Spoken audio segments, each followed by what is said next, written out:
Kia ora koutou. Thank you so much to the organisers for putting on today.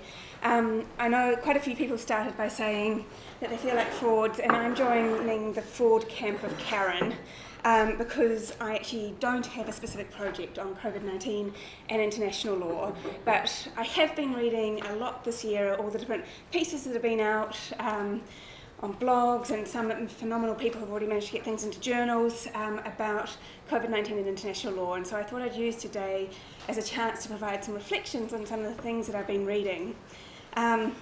Sitting here listening to everyone today, it's been incredibly refreshing, and I think there was some really strong contrast to what's been discussed in the room and to what I'm responding to out in international law world out there. So I will try and tie in some of the things that we've been talking about across the day, but where I want to start is not most immediately in 2020, but actually taking us back 20 years, or nearly 20 years, to Hilary Charlesworth. And I'm sure as many of you know, Hilary Charlesworth remarked in her 2003 piece that international lawyers revel in a good crisis.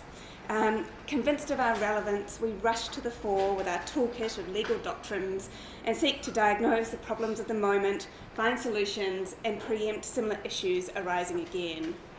Crises appear to provide us with moments of opportunity to craft new laws and institutions and remake the world.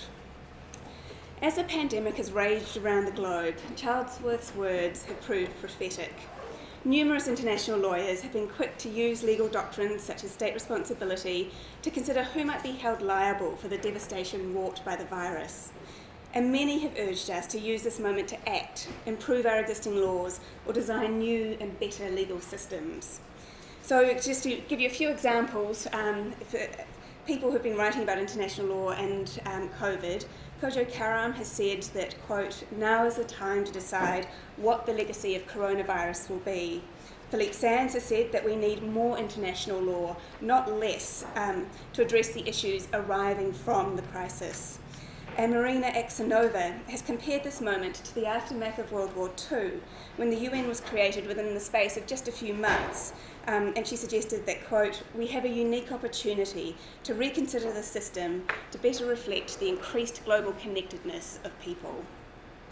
This call to seize the moment, to act, to create new laws, is incredibly seductive. It seems intuitively right that we should want to build back better now, and it gives us a sense of purpose in a year where all too frequently we've been stranded in our homes feeling disempowered. However, as Charlesworth eloquently explained in her piece in the early 2000s, the urge we feel to dive headlong into solving crises is laced with danger. When we act in the heat of the moment, we frequently make assumptions, privilege certain facts while neglecting others, see the issues through a narrow frame of reference that fails to appreciate a larger, more complex picture, and we believe we're stumbling across new phenomenon, when in fact, and as many of you have suggested today, we're simply rediscovering issues and events that have manifested many times before. So reading the literature that's been emerging on international law and the pandemic this year, I think it's become apparent that some of the issues Charlesworth identified do seem to be rearing their heads again at the moment. To give just one example, in a piece that's just come out in the American Journal of International Law, the authors identify the fact that attempts to apply the doctrine of state responsibility to COVID-19 are woefully inadequate. While there may be ways to twist the doctrine so that we can hold certain states accountable for certain aspects of the pandemic, the doctrine cannot capture the responsibility of individuals, companies, or the systems and structures that have contributed to the conditions that we find ourselves in. So what is an international lawyer to do? How might we begin to grapple with the problems we're beginning to see, but avoid the traps of generating short-sighted solutions that fail to properly engage with the complexities at hand and that fail to deliver truly transformative change? The short answer is I'm not sure, but I've been wondering whether one possible key might lie in the work of the philosopher and psychologist Bayo Akomolafe. One of Akomalafe's refrains is, "The times are urgent, let us slow down." When cracks and problems emerge in the world, rather than racing to paper over them, stop, be in the moment, observe what's happening, question what we're seeing and the power structures that are supporting it. He also invokes the medieval idea of that when you're in trouble, you should seek refuge and sanctuary from the world. Now, in medieval times, people would do this by going to a church and claiming sanctuary, a form of asylum.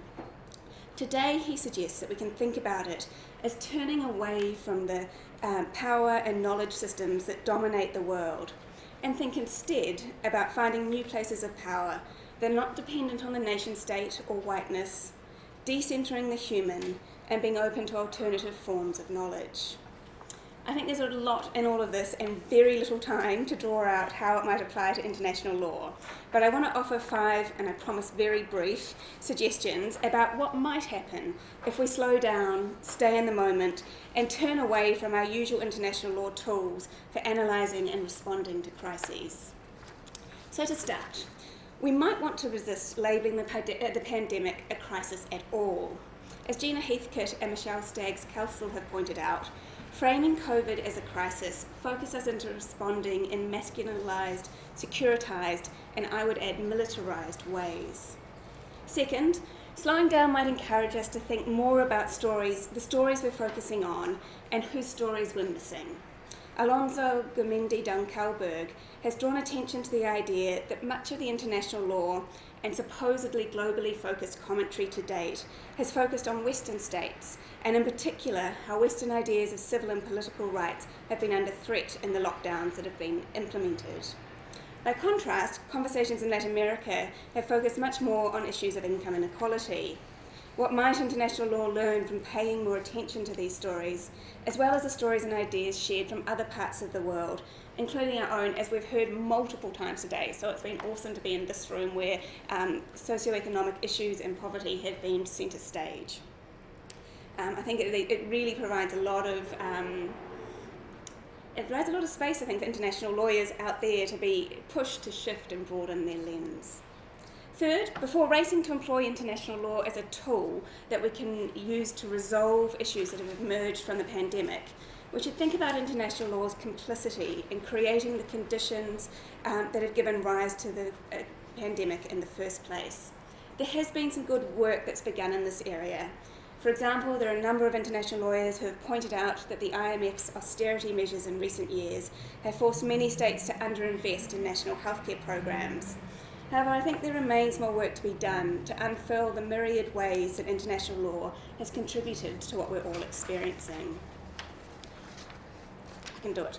Fourth, as we begin to think about the changes that might be needed, we should be mindful of not just focusing myopically on the issues that the pandemic has revealed, but the many other issues that currently exist in the international sphere as well, and how they may be affected or influenced by any moves we seek to make.